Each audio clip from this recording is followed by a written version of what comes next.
السلام عليكم ورحمة الله وبركاته. كسر دوادا عوك channel. فضلا هذا channel كو عصب تاهي سبسكرايب صار سياد ولست عتيد برنامجيدا نسوتين maanta waxaynu ka hadli doonaa mowduuc ku saabsan Nelson Mandela waxa uu ahaa mid ka mid ah hogaamiyayaasha caalamka ee aadka loo xushmeeyo kaasi oo hogaamiyay halgankii lagu bedelay nidaamkii midab takoorka ee Koonfur Afrika isagoo xubnaa 27 sano waxa uu ka soo baxay channelka kadibna waxa uu wadanka Koonfur Afrika ka noqday madaxweyne kadib soo jiidashadiisa iyo dareenkiisa iyo awoodiisa inaanu muujin iyo in aanu ka xumaan sida adag ee loola dhaqmo iyo waliba taariikhda noloshiisa cajiibka ah ayaa ka qayb qaadatay inuu noqdo nin adduunka oo dhan laga xushmeeyo kadib markii uu ka degay madaxweynenimada sanadkii 1999 Mr Mandela waxa uu noqday danjiraha Koonfur Afrika ugu magac dheer isagoo u ololeeya la dagaalanka HIV/AIDS-ka iyo inuu xaqiijiyay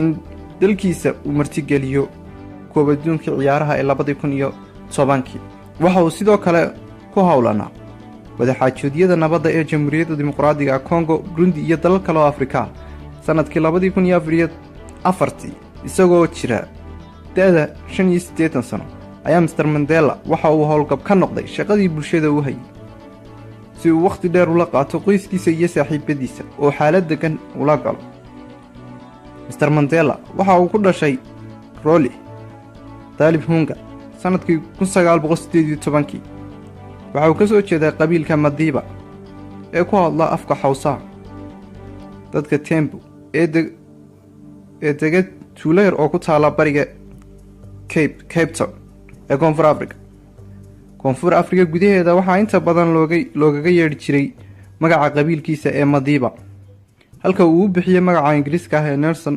macallin iskuulka ugu dhigi jiray aabihi oo madax u ahaa boqortooyada qoyska Tembu waxa uu dhintay Nelson Mandela oo jira 9 jir waxaana markaasi loo dhiibay inuu koriyo caaqil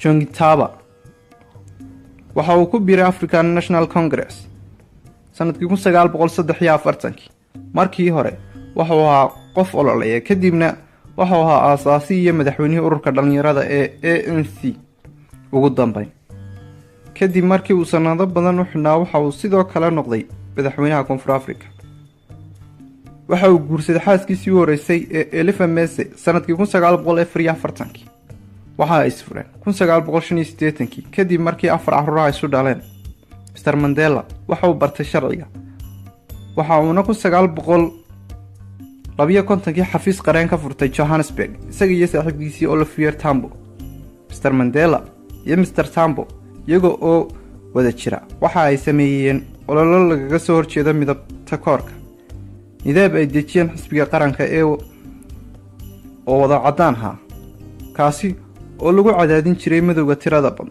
1956 Mr Mandela waxa lagu soo dacweeyay khiyaamo qaran isaga iyo 150 kale oo qof laakiin dacwadaasi isaga ayaa loo haystay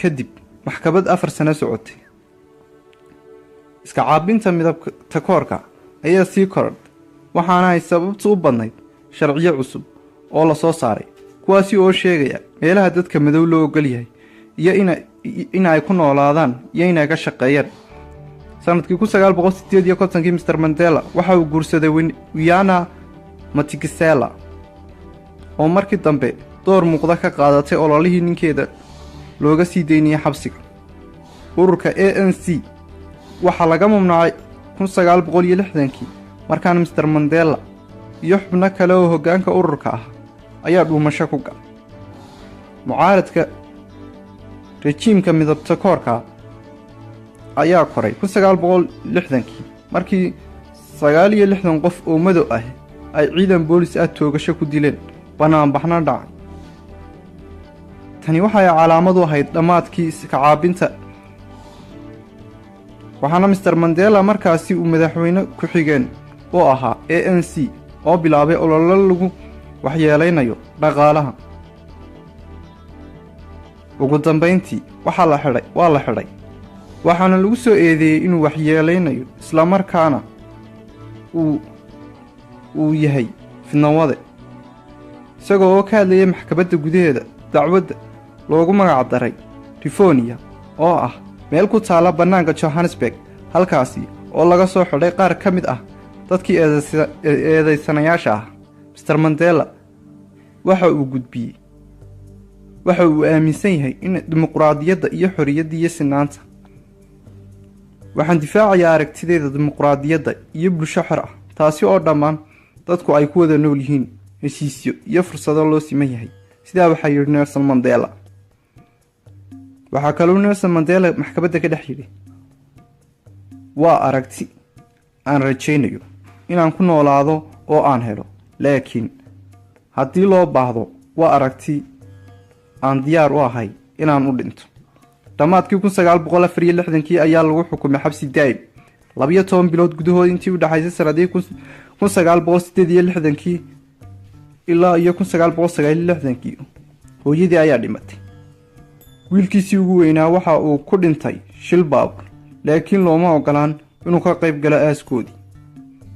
wuxuu ku sii jiray xabsiga jasiiradda Robben Island muddo 18 sano ka hor intaan loo wareejin xabsiga Bolismore sanadkii 1982.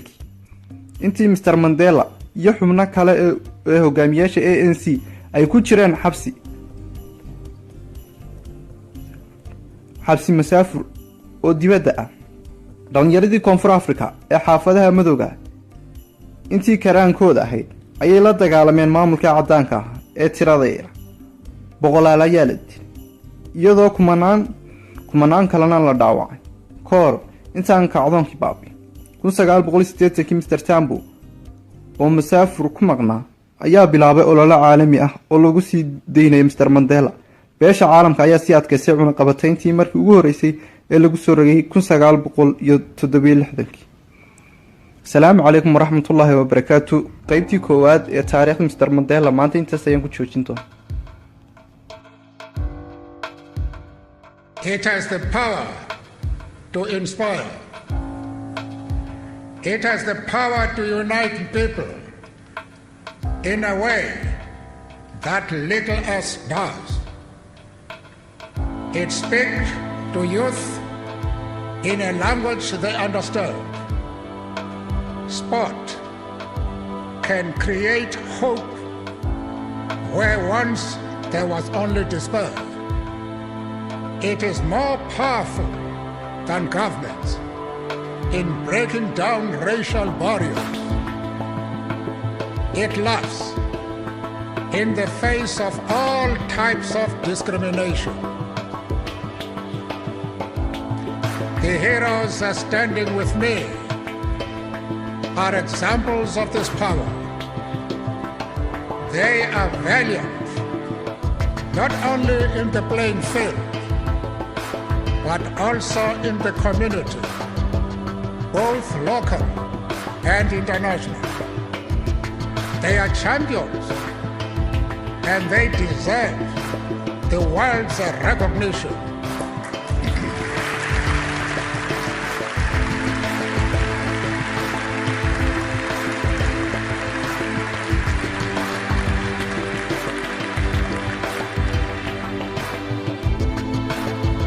Together, they represent an active, vigorous Hall of Fame, a Hall of Fame that goes out into the world, spreading hope, inspiration, and hope.